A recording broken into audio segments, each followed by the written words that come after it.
گەڕانەوەی ئاوارە و پەنابەرەکانی هەرێمی کوردستان بۆ ناوچەکانیان لە پارێزگاکانی تری عێراق و سووریا بەردەوامە.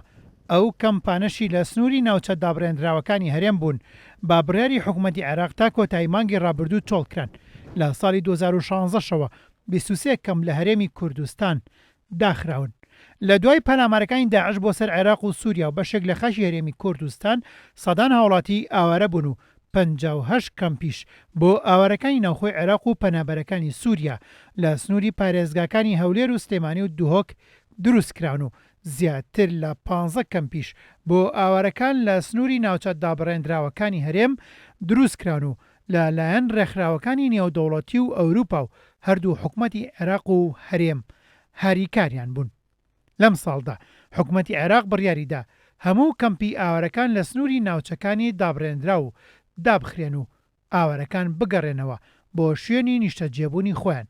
لەو چوارچێوەیەشدا زیاتر لە 15 کەمپ داخراون و ژمارەیەکی زۆریش لە ئاوارەکان گەڕانەوە بۆ پارێزگاکانی تری عێراق و ژمارەیەکیشان بەهۆی نەبوونی خزمەتگوزاری و خراپی بارودۆخی ناوچەکانیان و سەقامگیری پارێزگاکانی هەرێم ڕویان لە ناو شارەکان کردوتەوە و ناگەڕێنەوە بۆ ناوچەکانیان.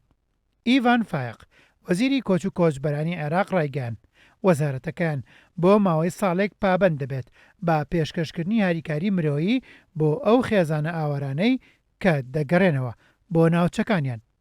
هۆشنگ محەممەد بەڕێوەبەری ناوەندی هاوبەشی هەمانگی قەیرانەکان لە وەزارەتی ناوخۆی هەرێم بە کورسات نیوسی ڕاگەن لە کۆی ئەو 58 کەمپەی بۆ ئاوارەکان و پەنابەران لە هەرێمی کوردستان دروست کرابوون ژمارەیەک لە ئاوارەکان گەڕاونەتەوە بۆ ناوچەکانیان و لە ئێستادا تەنها 35 کەم لە هەرێمی کوردستاندا هەیە. 25 735 هزار ئاوارەی پارێزگاکانی عێراقی تێدایە و دە کەمپەکەی تریش زیاتر لە 260 هزار پەنابەری سووریا و بەشەکانی تری کوردستان و فەڵەستینیان تێدایە.